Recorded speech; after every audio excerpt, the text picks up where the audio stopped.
You remember about that day when all the players were here? Oh, I remember it got to be quite a festivity. The big tent was set up and luncheon served. Mm-hmm. What I remember about the funniest thing, the president of SESU was a lady, Mm-hmm. and she swiped the colors when she left. You remember that? Yeah, yeah. Yeah. How did that happen? Well, when she was leaving, they had the colors at the end of the driveway on the road. She just simply took them. Was there a lot of ambiguity? Did people even know about the markers back when this started? Do you think it helped people understand what they were all about? Oh, definitely. Yeah. Yes, very much so. Yep. Why is that? Just, Well, I don't know. I was more aware of it because we had Mhm. had them on our property, but I don't know. Do you know a man by the name of Rick Snyder? He lives east here, about 10 miles. He had a deal here, I'd guess about 2 years ago, Mhm. straightening the stones up and trying to make people more aware of this. Yep. And they had a crew that, in fact, the one to the east on my property, they did straighten that. That I was saw that. Yeah. tilted. Yeah. Yeah. Did you take care of the monuments yourself over the years? Well, there wasn't any care to take care of. Yeah. I mean, I avoided hitting them, of Right. course. Yeah. One funny thing I can remember, the one right out here, we had it inside our pasture, Mhm. and my big old black Angus bull, it was the best place in the world to scratch its neck.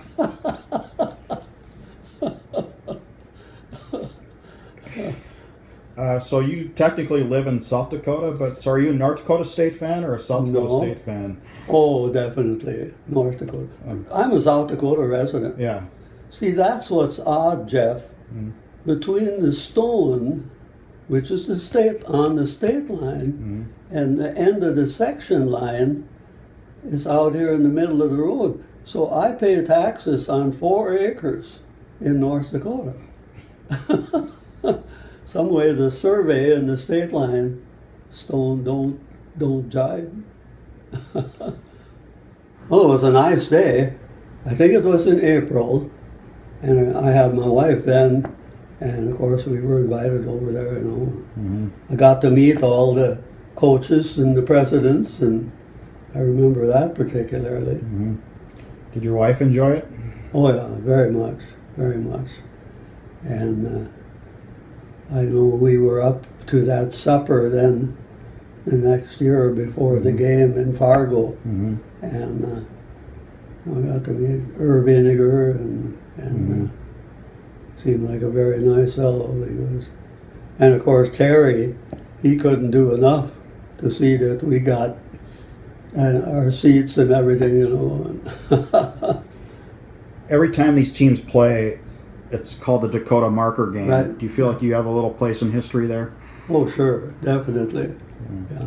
Why is that? What's that make you feel? Well, it just makes me feel that evidently recognizes this property as quite a thing. Mm-hmm. What amazes me is how they could handle those things back in 1892 when they weighed 700 pounds. There's just as much stone below the ground as above the ground. 3.5 feet about each.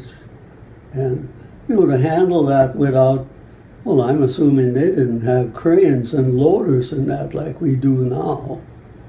And must have been a lot of hand labor. Strong offensive lineman.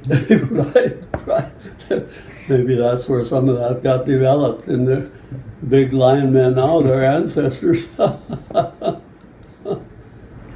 You have 2 markers on your property. Are they in pretty good shape, or how do you? I'd say they're in good shape. Yeah. I'd say they're in good shape.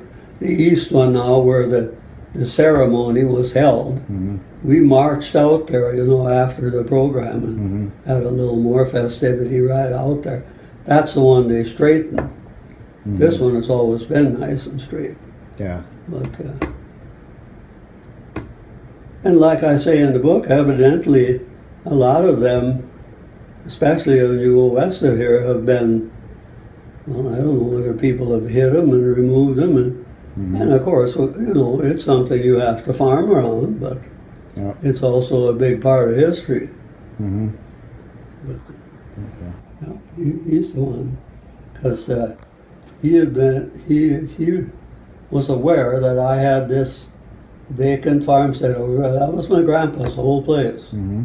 and he found out about it somewhere and contacted me because I'd done business up there cleaning seed and everything at his seed house, Yep. and so I think Terry is the guy that gets the credit for this whole thing developing. And the next thing you know, you have abandoned tents in your yard and whole 9 yards. I'll have to tell you something though that sticks in my mind. Mm-hmm. I went over there, I don't know, just about like now 8:30 to see if they were starting to make preparations, and they were. Well, there's an underground power line over there from the yard pole to the old garage, Mm-hmm. and a guy was driving a stake right over that, and I stopped him right away. I said, you aren't aware there's a line to that garage. You know, that could have been bad news.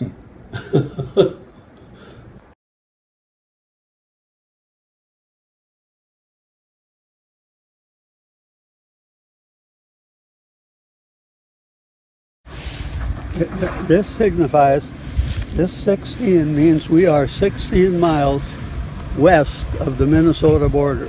Okay. Gotcha. And then, did I move away too quick?